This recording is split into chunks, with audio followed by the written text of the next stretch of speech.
Muitas vezes surgem dúvidas sobre a hierarquia da Igreja Católica e os diversos cargos que existem dentro dela. Por exemplo, qual é o papel dos cardeais? Qual a função dos bispos? E o que exatamente os padres, diáconos, monges e freiras fazem? Essas dúvidas refletem a curiosidade em conhecer mais profundamente a estrutura organizacional da Igreja Católica e a contribuição de cada membro para a vida religiosa e pastoral. Convido você a assistir até o final, porque lá eu vou mostrar quanto tempo leva para um padre se tornar papa. Não perca essa oportunidade de expandir seus conhecimentos sobre uma das maiores religiões do mundo. Quais são os cargos da Igreja Católica? Vamos começar primeiro pelo Papa. O Papa é o líder supremo da Igreja Católica e considerado o sucessor de São Pedro, o apóstolo. Ele é responsável por tomar decisões importantes, ensinar a doutrina católica, nomear bispos e liderar a Igreja como um todo. Número 2. Cardeais. Os cardeais são conselheiros do Papa e formam o colégio dos cardeais. Eles ajudam o Papa nas tomadas de decisões importantes e, juntamente com o Papa, elegem o próximo Papa em um conclave. 3. Bispos. Os bispos são responsáveis por liderar dioceses individuais, que são subdivisões regionais da Igreja Católica.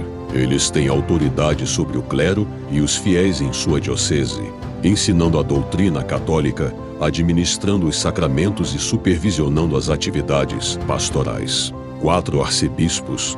Os arcebispos são bispos que lideram uma arquidiocese, que é uma diocese de maior importância ou significado histórico. Eles têm jurisdição sobre um território maior e, às vezes, têm funções adicionais, como liderar conselhos provinciais de bispos. 5. Padres. Os padres são ordenados para servir as comunidades locais como líderes espirituais. Eles celebram a Eucaristia, administram os sacramentos, pregam, oferecem orientação espiritual e lideram as atividades pastorais em suas paróquias. 6. Diáconos.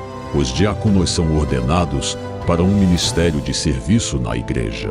Eles podem realizar certas funções litúrgicas, como proclamar o Evangelho e pregar, além de participar em obras de caridade e ajudar na administração paroquial.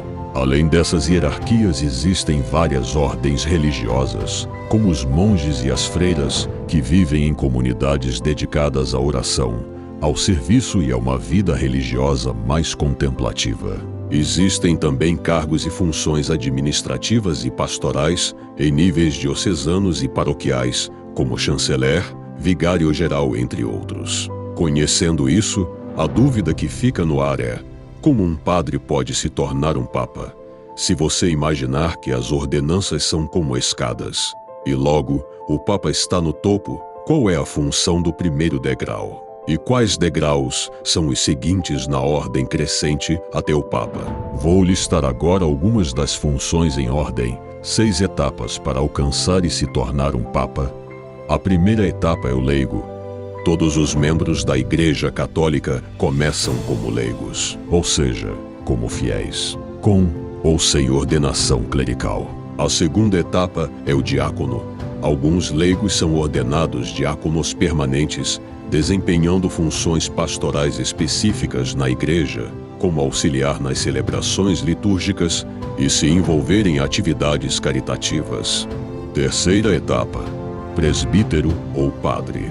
Os padres têm o poder de celebrar a Eucaristia, administrar os sacramentos e desempenhar outras funções pastorais dentro de uma paróquia ou diocese.